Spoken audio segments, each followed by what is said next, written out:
I said that I'm not doing anything today, but every time I let go, it's the rubber band theory. I'm telling you, it's the damn rubber band. It's the boomerang theory.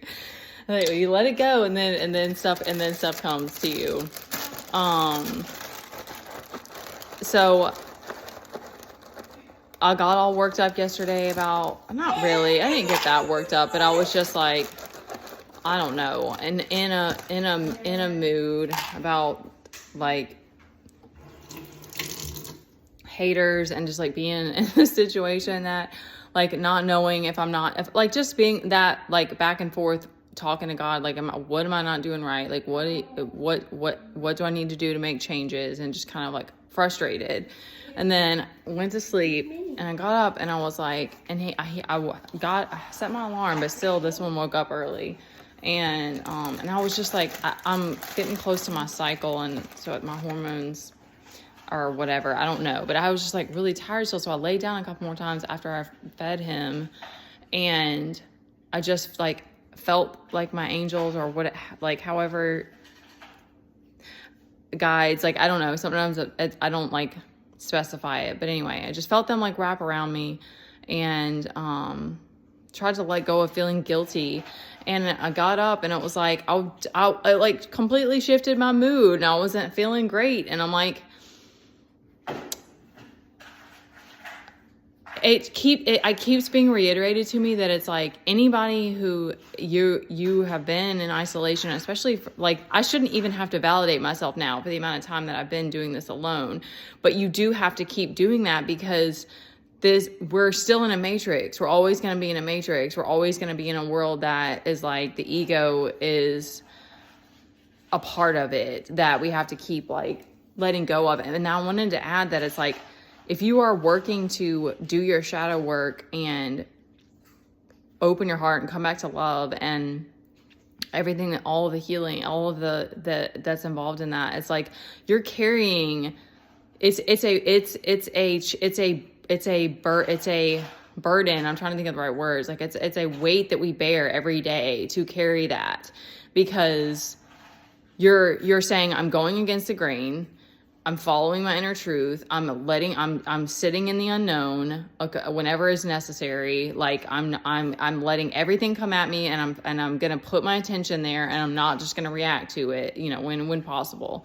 Like the more you do, the more you're working on your within, the easier it gets. But it's like that, all of that is like, you just see that God's like, he's going to continue to help you let go of the burden that you're having to bear every day. And that this knowing that you're always going to be doing things differently. You're always going to be moving at your own pace. You're always going to be not expected to work. Because I see that all the time. They're like, chosen ones don't chase money and stuff like that. But it's like, okay, but like, this is still like a situation that I have to remedies what came to me, but that doesn't feel right. It's like, that is requiring my attention, essentially. That is like, it's not resolved. So, but like, I know my priorities are never going to change, or never say never, but my priorities are not going to change. They're not going to change. Like when it comes to my kid, like it's always going to be, until and unless he's not homeschooled, like, and even then, like it's always going to be my focus. And, we live in a house that needs to be cleaned every day. And like, there's always those things which are small, but like, there's still daily things that I do, and that are most important to me than,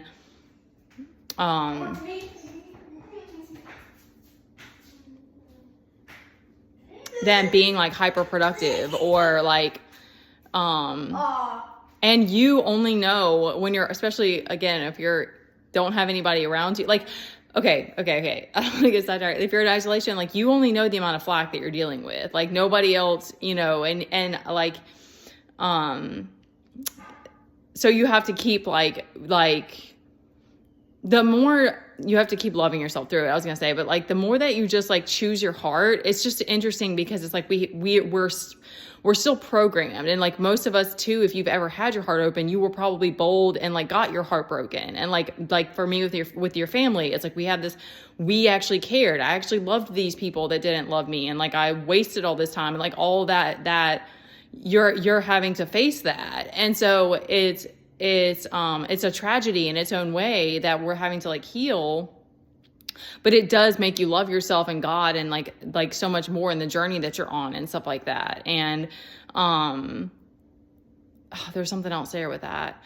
But then the more that once you've gotten through some X amount of fear, it's like you're just so grateful for God and the journey, and that it's like He's allowing you to continue to open your heart and take things at your own pace and do what you really want to do, which might still be responsibility, like, being mom, whatever. It might not just be, but because I think that's the other thing is like all of these haters, it always like the more that we can just not, the less emotional trigger it has, the more you just see it as ridiculous, because it's like, the Matrix is a made up thing. Like we could be here just playing and maybe learning lessons too, but we could be here just creating from a heart space. But that's not the world, that's not the reality that we signed up for. Like that's not the world that we're living in. That's how I see it, at least. So it's like the more that you can let go of jealousy and realize it's just a test because it's nonsense. That just, okay. I know what I was gonna say is that it's hard because when you learn that you have to self-preserve, that's a part of it, because you have to be discerning. If you're too trusting, if you get lazy, and in that way, there is a laziness, I think, of like not caring about who I'm giving my energy to and stuff like that. Like, and not learning, when people come at me,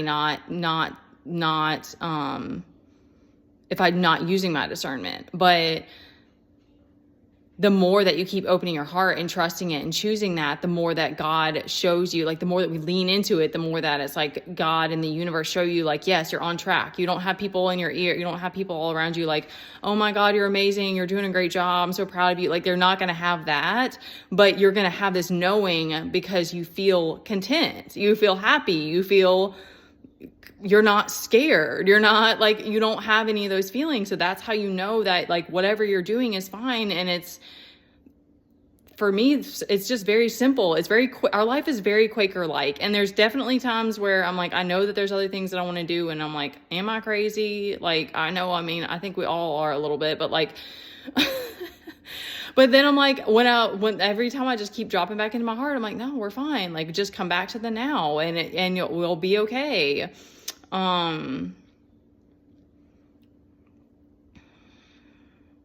I'm losing energy again. So, because that's the other thing. And this is for me. I don't know if this works for other people, but someone else, there's another prophet that shared this, that it's like when people come at you with something that triggers you, if you do the opposite, there is a way, it's a healing element in that.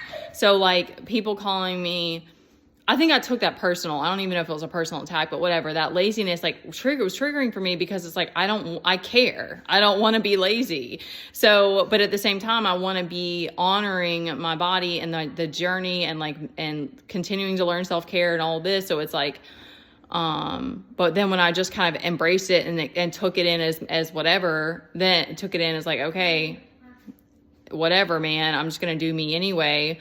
Then it was like, it just dissipates. So there's something there where it's like, if we can take our triggers and just accept them. Like I'm getting an image of like water and just like, because water just like dissolve, like water is like the number one solvent. So it's like, all right, rocks erode. Like it just takes on whatever's there, whatever comes at it. It's so I don't know why that was the analogy that came to me, but okay, I'm gonna come off here. I love you guys.